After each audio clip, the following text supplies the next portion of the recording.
Have you ever wondered why birds can sit safely on high voltage power lines without being electrocuted?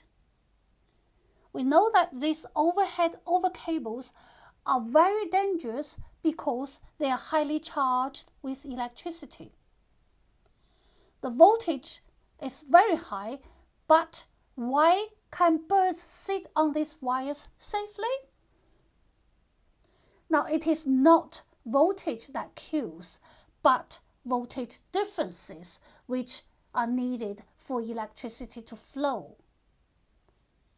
If a bird lands on a single power line at a high volts, the lack of voltage differences keep it safe.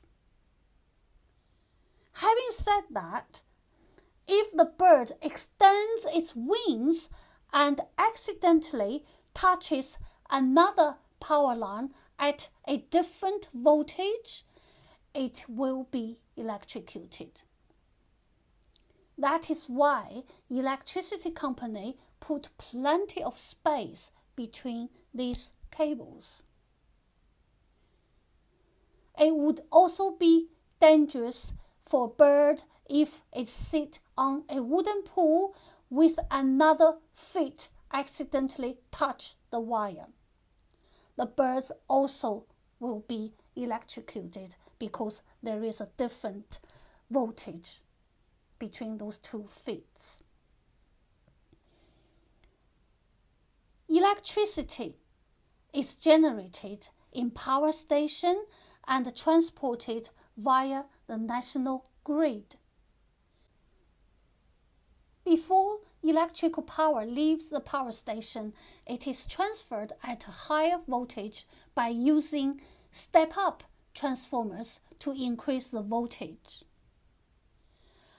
Before the electrical power enters home and factories, however, the voltage are decreased by step-down transformers. So the voltage on the transmission cable is very high. Apparently, if you are to hand off an electric wire while not touching the ground, you would not get an electric shock. But if you stand on the ground, you will get the electric shock. This is because you are earthed.